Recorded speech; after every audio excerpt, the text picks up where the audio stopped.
আজকে আমার ছুটির দিন। একদিনের জন্য রান্নাঘর থেকে ছুটি পেয়ে গেলাম না, ছুটি নিয়ে নিলাম। আজকে কয়েকদিন ধরে আমি অনেক বেশি অসুস্থ।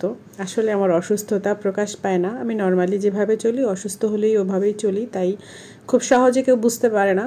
প্রচণ্ড ঠান্ডা, জ্বর, সারা রাত কাশির জন্য ঘুমাইতে পারি না। এই জন্য আজকে প্রচণ্ড মাথা ব্যথা ছিল। সকাল থেকে শুয়েছিলাম, তেমন কোনো কাজই করতে পারিনি।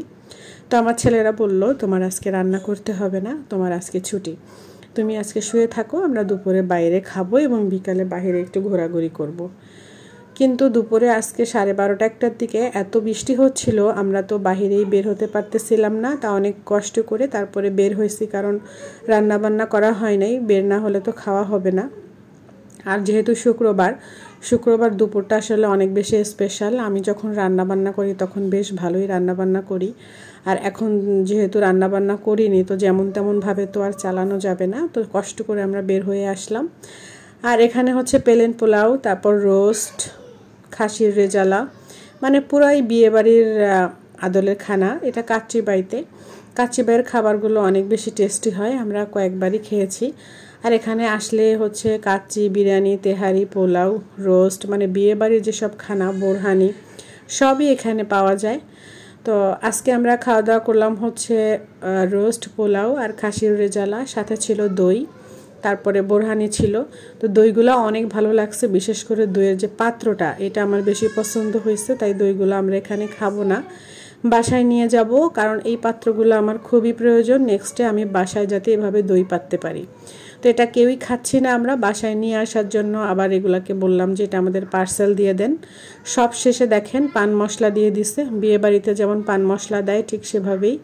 তো দুঃখের বিষয় হচ্ছে আমরা সবাই খাওয়া দাওয়া করছে, আলিপ এখানে কিছুই খায় নাই, কারণ এই মশলাদার খাবার আলিপ একদমই খেতে পারে না। সব শেষে ঠান্ডা ঠান্ডা লাচ্ছি, এখানের স্পেশাল মালাই লাচ্ছি ছিল। যাওয়ার আগে আমি বললাম এটা না খেয়ে যাওয়া যাবে না, তো খেলাম, তারপরে বের হলাম। আর এখন একদমই বৃষ্টি নাই, আসার সময় খুব কষ্ট হয়েছিল, আর এখন বৃষ্টি একটু কমছে। তো আমরা এখন বের হয়ে যাচ্ছি, বাইরে বেশিক্ষণ দাঁড়ানো যাবে না, কারণ বৃষ্টির পানিতে যদি একটু আলিফের মাথায় পড়ে বৃষ্টির পানি, তাহলে ওর ঠান্ডা লেগে যাবে। আর অলরেডি আমার তো ঠান্ডা আছেই, তাই খুব দ্রুত আমরা চলে যাচ্ছি এখন বাসার দিকে। রিক্সা একদমই পাওয়া যাচ্ছিল না, কারণ এইদিকে অটো রিক্সাগুলো আসে না, আর এমনি পায়ে চালানো রিক্সাতে তো আমাদের হয় না। অটো রিক্সাগুলো একটু বড় হয়, ওই রিক্সাগুলোতে উঠতেও অনেক মজা হয়। তো তারপরে 2টা রিক্সা নিয়ে নিলাম, কিছু করার নেই, আলাদা আলাদা করে 2টা রিক্সায় উঠলাম।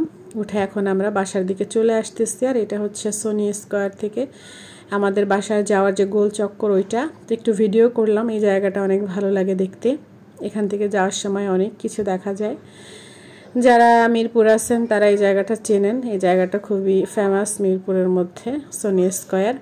তো সবাই ভালো থাকবেন, আর আমার ভিডিওটা যদি ভালো লাগে একটা লাইক কমেন্টস করে যাবেন। Tata, bye bye. এখন আমরা বাসায় চলে যাচ্ছি, আল্লাহ হাফেজ।